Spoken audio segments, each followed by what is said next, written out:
I am going to do a continuity test between the pins. So this, I believe, one of these is the Y. Yep. So you see this fifth, was it? No, six. 1, 2, 3, 4, 5, 6, 7, 8. 1, 2, 3, 4, 5, 6. Yeah, it's the sixth pin in, that's the Y. This is ground. And Y does not, it only conducts with Y. There's no short in this board itself. So there might be a short in this board, and I'll show you the effect if I plug it in. Right now I don't have a power switch on this, so it'll power on instantly. And you can see if I press Y, it turns the screen off, even when it's booting. It doesn't seem to do anything detrimental to the actual program, but yeah, it's a bit annoying. Can't press Y during a game, or you can't see what you're doing. And yeah, emulation station will boot up. I've got it configured so you can play games and stuff. I don't have an L and R button wired in yet, so maybe I'll just go to Nintendo and pick any old game. 1943 sounds good. So I mean, A and B will work. I also don't like how by default this Pigrrl2, like the instructions, have it set up to do ugly scaling on the 320 by 240 screen. I'd rather do 1:1 pixels than, you know, bunch 2 pixels together for absolutely no reason and make it look really ugly. That's a bad design. Okay, so yeah, you can see I can control it with these little micro switches. I used to call them VCR buttons because I would always pilfer them from VCRs when I was a kid. We had a repair shop up the street, and I would unsolder VCR buttons like this and use them in projects. Okay, yeah, so start, select, oh god. Oh, somehow I made it faster. Why is select making the game go faster? Is that something that's modified on this copy of the game? Or maybe it's a... Anyway. Clearly there's something messed up going on there. That didn't happen before. I think it doesn't happen with other games. Maybe my copy of 1943's got something weird going on. Or the emulator setup. Just to be sure, I'll pick a different game. I wonder, maybe there's something that's making it press 2 buttons at once. Oh, it is.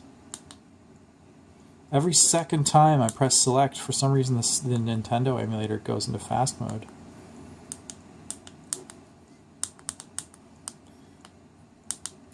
Never played 8x8 Eyes. This looks like an interesting game. Anyway, there you have it, and if I press Y, no screen. No other button seems to do that. But there seems to be definitely something funny going on in the Nintendo emulator when I press that button. One neat thing, I think it's default. Maybe I'll pick a different emulator. Nintendo 64, why not? This is a Pi 3, so it could actually kind of run it well. If I press the Y button, see, we still get that. If I press select, I don't get that funny speed up effect, so I think it must be just an emulator thing. Start game. Can the world ever be enough? Apparently not for this game. Oh, start and select to exit does not work here. I wonder if something's funny going on with that. Anyway, there you have it. My Adafruit Pigrrl gamepad part. This part works. The screen seems funny. Oh, I wanted to show you that exits in some emulators, which is useful. There we go. I mentioned that there might be something funny going on with these little resistive touch parts of the PCB. And they said that these two pads should actually connect.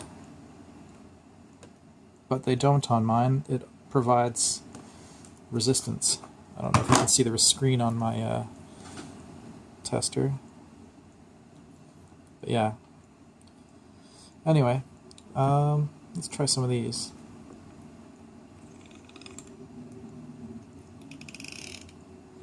Oh, some of those were providing.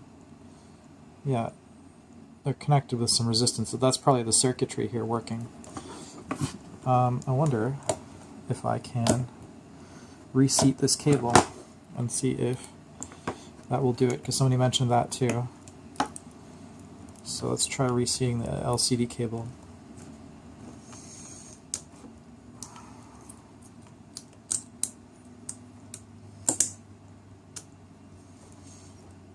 The LCD, what is it called? This strip here? I forget now. Terminology. I have no brain. I cannot brain right now. Okay, so that's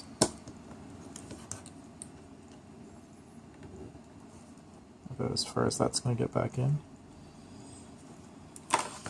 So let's try and connect this again.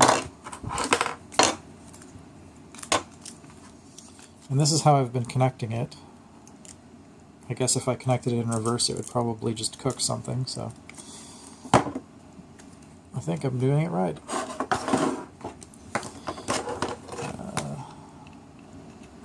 I'll connect this.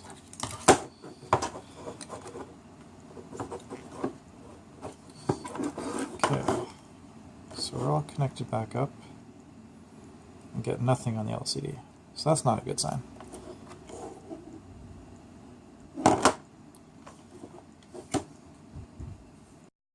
So I'm going to try it again. I might not have pushed the cable in completely. It was really hard to get the cable in.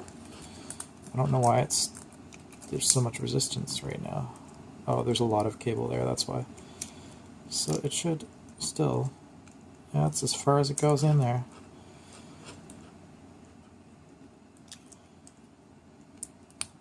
Okay. So should be able to. Oh wow, it's quite bent. Oops. That's very bent. Okay, there we go.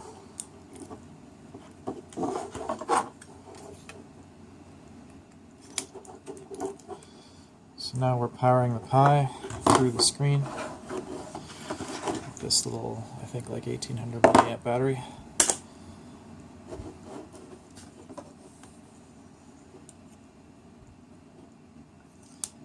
And it's still doing it. So securing the cable did not fix the problem, and that's where I am. Thank you. Thanks for looking.